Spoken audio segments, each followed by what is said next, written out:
हे बघ दाद्या, तुला ना माझ्या हिश्श्याचे पैसे द्यावेच लागतील आणि जर तू माझ्या हिश्श्याचे पैसे नाही दिले तर नाही इलाजाने मला तुझ्यावरती केस करावी लागल, लक्षात ठेव. अगं काय झालंय? कुणाचा फोन आता? अहो दादाचा फोन होता. काय म्हणत होता तो? अहो त्यांनी ना शेत विकलंय, त्याच्याकडे बक्कळ पैसा आलाय म्हणून मी माझ्या हिश्श्याचे पैसे मागत होते. असं? मग तुझ्या वाटणीचा निम्मा हिस्सा तुला भेटायलाच पाहिजे. तो तुझा हक्क आहे, तू अजिबात सोडू नकोस. हा, मी कसं सोडे? पण याच्या अगोदर आहे ना, तू मला एका प्रश्नाचं उत्तर दे की ज्यावेळेस तुझे वडील आजारी होते 2 महिन्यापूर्वी, त्यावेळेस किती खर्च आलता ग दवाखान्याचा? माझ्या वडिलांना हो. 4 लाख रुपये खर्च आला होता. हो. तर मग तू तुझ्या भावाला वडिलांच्या दवाखान्याच्या खर्चासाठी किती रुपये दिलते ग?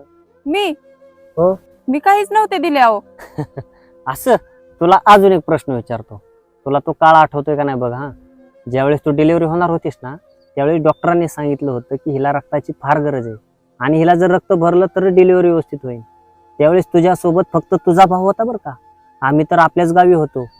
डॉक्टरांनी सांगितलं हिला रक्त भरावं लागल, त्यावेळेस तुझा भाऊ तर गारबाडून गेला. म्हटलं की अचानक कुठून रक्त आणायचं? रात्रभर इकडं तिकडं फिरला अगं तुझा भाऊ, आणि तुझ्यासाठी 1 नव्हे 2 नव्हे तर त्यांनी अख्ख्या 10 रक्ताच्या बाटल्या तुझ्यासाठी गोळा केल्या आणि डॉक्टरांना म्हणला की माझ्या बहिणीची व्यवस्थित काळजी घ्या. तुझ्यासाठी तो रात्रभर जागलाय. रात्रभर त्याच्या डोळ्यात अश्रू होते. अगं तो तुझ्यावर जीव ओवाळून टाकतोय ग, आणि अशा सोन्यासारख्या भावाला तो हिस्सा मागतेस? अगं तुझ्या वडिलांच्या दवाखान्याला 4 लाख रुपये खर्च आलाय. झाला असन त्याच्यावरती कर्ज, विकली असन जमीन, आणि तू त्याला हिस्सा मागायला लागलीस? शोभतय का तुला? अगं हिस्सा कुणाला मागावा?